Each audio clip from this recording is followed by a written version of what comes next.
Hi everyone, welcome back to Life After Neverland. Thanks so much for tuning in. Today we're talking about The Masked Singer episode 10. And I have to say, this is called the Spicy Six, I guess because they're heating up the competition. Spicy Six, just a way to put a little spin on all of that. What did you guys think? Do you think it was a spicy episode? We're going to talk about who went home at the very end. So if you have not seen the episode, you can watch all the way through, come back and finish the ending with us, or hey, just go ahead and watch the episode and make sure you guys come back and watch this with us, me, here at Life After Neverland. Now, they get you excited about some things in regards to they're going to be taking their mask off, and each one of the contestants is going to be somewhat revealed. You're going to have a little bit of a clue by them taking their mask off. And then you see them take their mask off. And instead of having their face blurred out, maybe, that's kind of what I was thinking in my mind. No, they had one of those welder masks, aka COVID masks on.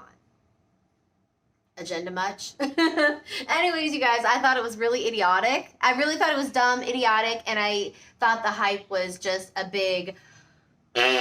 So we're going to move on. The first contestant that we got to see was the Yeti. Now, the very first time I saw the Yeti, I really enjoyed him, and I believe that the Yeti is Omarion from doing my research and a couple clues from some of our followers. So I'm going to give you a couple more that I looked online to just confirm that I believe it is Omarion, and I'm sticking to my guns here. First off, I want to say that Omarion's performance was so hot. He really was bringing in the heat. So if you want to say spicy six, Omarion brought in the spicy. I don't know if it was spicy, but it was definitely a ton of fun. I loved his dancers, and then he had a little solo performance that really was awesome. I really liked it. What did you guys think about Omarion's performance? Now, they had this little mind reader clue, and he had corn on the cob on the mind. And I found out by looking online that he was in a Kellogg's Corn Flakes. I think it was Corn Flakes. Maybe it was Corn Pops. Yeah, it was Corn Pops because he emphasized the word pop. Do you guys remember that? So Omarion was in a Kellogg Corn Pops cereal commercial back in the day. And also there was talk about his daughter, and Omarion does have a 5-year-old daughter, in which I believe she celebrated a birthday in March recently. I think, if I read that correctly. But regardless, he does have a 5-year-old daughter. So those could tie into the current clues this week. What do you guys think? If you don't think it's Omarion, who do you guys think it is? Now let's talk about the piglet. I cannot believe this costume, the piglet. From the very beginning, I have not enjoyed this costume, period. But the person inside the costume, who I believe is Nick Lachey, has the most amazing voice. And this week, Nick Lachey, aka the piglet, sang Against All Odds, and I had goosebumps, and it reminded me, of course, how much I used to love Nick Lachey back in the day, all right?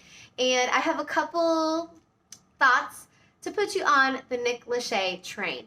I did not know this, so I had to do my research, but the vampire teeth is what I was like really interested in finding out about, and it was called The Blood Hunter. It was a vampire movie. Now, the Cloodle-Doo popped in and kind of hijacked the piglet's mind reader. He referenced Touchdowns and Dan Marino. And if you remember, Nick Cannon immediately said, "Oh, I think I know who this is." And so I found out that there was a rock and roll Super Bowl in 2004. And guess what? Nick Cannon and Nick Lachey had the honor of playing alongside Dan Marino. Totally Nick Lachey. Inside that ugly piglet costume. Let's talk about the Black Swan. I've loved the Black Swan since day one. What a powerhouse singer. One of which I think is JoJo. I had a really hard time with her clues this week. So if we just stick with the clues this week, sometimes I backtrack because it takes a little time to try to figure out what these clues are all about. The only thing that I could come up with for you guys that's unique and different is when the mind reader clue came out, she mentioned Mariah Carey was on her mind, which is, of course, funny because, Nick Cannon and his relationship with Mariah Carey, and they have children and all that good stuff. But I found several things. One, on YouTube, I found JoJo singing many Mariah Carey songs just for fun. And then I saw her with Mariah Carey, singing with Mariah Carey. It was Everything Fades Away, and it was a backstage rehearsal. So if that doesn't tie you to that clue, I don't know what else does. I think it's JoJo, you guys, and I'd love to know in the comment section if you think it's someone else. JoJo has a real powerhouse voice, and the Black Swan has a powerhouse voice. Next up, the Russian Dolls. I love the Russian Dolls. They're 100% my favorite. Then the Black Swan, and we'll talk about my third contestant later. It's always been a toss-up between the Yeti and the Robopine. But anyways, back to the Russian Dolls. So the Russian Dolls were talking about how they were kind of made fun of and not taken very seriously back in the olden days. And I have to admit that when I was younger, if it is Hanson, which I do believe it is the Hanson brothers, I didn't take them very seriously either. However, I'm ashamed, you're ashamed to admit, I really like this bubblegum song called Bob, and I can't stop singing it because it's so catchy and so fun, and it just makes you smile. One of which I've been singing this entire week. But you can't help but love the Hanson brothers. Now, they did have a dove in the background of this clue package, and this could be a stretch, I don't know, but I do know that these boys are Christian, so to me, a dove symbolizes faith, hope, that sort of thing. So, who knows? Okay. Anyways, that might be a clue that I just made up in my own head. All right. The kangaroo connects to pop. They were definitely pop singers. And I found out one of the clue packages in the past had mentioned that the Russian Doll's favorite meal was jelly beans. And with some research, I saw that the Hanson brothers had posted on Instagram that one of their favorite candies just happened to be the Dr. Pepper flavor of jelly bean. I can't stand jelly beans. Ugh, how about anybody else? I just hate them. They were mentioning the fourth figure, the fourth Russian doll. If the fourth Russian doll ever happens, there was a fourth one, but I thought that was just a statue. But they were saying online that maybe the fourth one could be their kid brother, Mac Hanson. Does anyone have any thoughts on that? I was like, did I miss something? And there was a fourth one, but I felt like it was just like standing there. But sometimes I'm cooking when I'm watching this show, so maybe I missed something. Please let me know. Week 7, I wrote down that the Russian Dolls revealed that they had sold out one of the world's most prestigious venues just around the corner from the Russian Tea Room. Well, I found out that Hanson had done just that in 2003.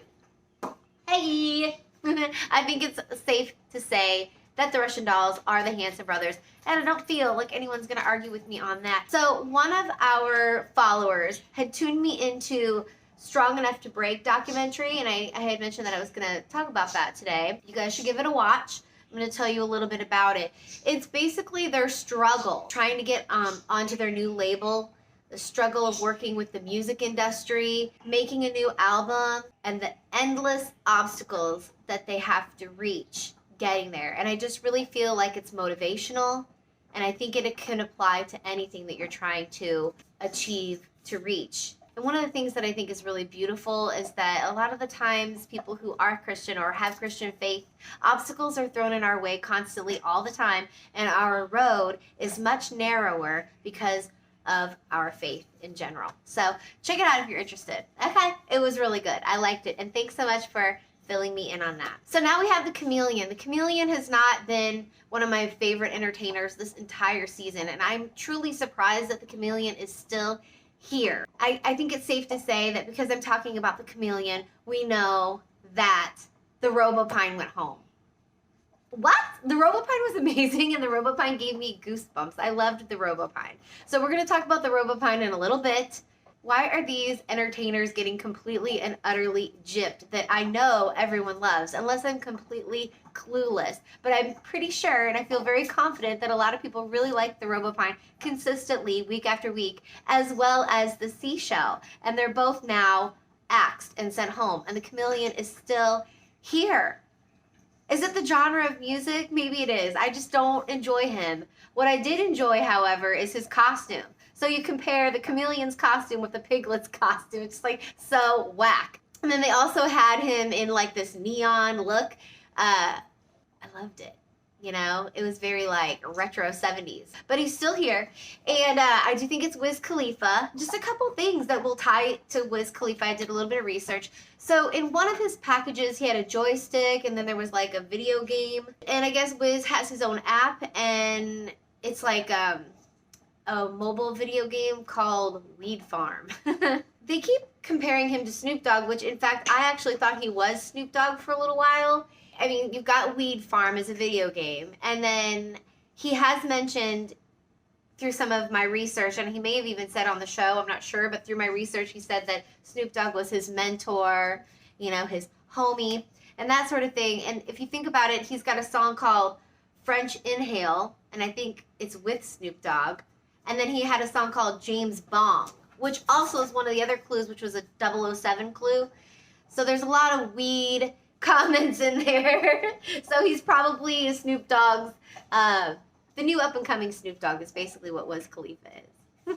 And I mean, yeah, he really does seem like he's Snoop Dogg. So yeah, that's it with the Chameleon. Now, to RoboPine, you know, they were talking about one of the people in his life that had passed away and died, and I feel like Nicole was really on it. She's been much better this season in guessing who the contestants are, and she had said something about Paul Walker. And if you don't know what happened to Paul Walker, look it up. It's really, really, really devastating. Devastating. I watched a documentary on it, and I was sobbing so bad. I had snot. It was like one of those really severe, ugly, snotty cries. It's that horrible what happened to Paul Walker. The worst. So check that out if you're interested on what happened. It's very, well, it's heart-wrenching. Maybe you don't want to watch it. Anyways, sad to see Tyrese go, but I really liked his voice, and I'm sad that he's no longer on the show. As well as Tamara Mowry. So do I like this season? I'm going to ask myself that question, and I'm going to ask you that question. Do you like this season? I think they have some better entertainers this season, to be honest with you. But I don't like who they're eliminating. But if we do get it towards the end, and it ends up being the Russian Dolls, the Black Swan, and the Yeti, I think I'll be okay. All right, you guys. God bless you. Thank you so much for tuning in. Leave me a few comments in the comments section. Let me know what you think about this season of The Masked Singer. In the meantime, I'll see you guys next week. You guys spend time with your family. Enjoy every single day. Don't take 1 minute, 1 second for granted. And I'll see you soon. Bye, guys. Mwah. Until next time.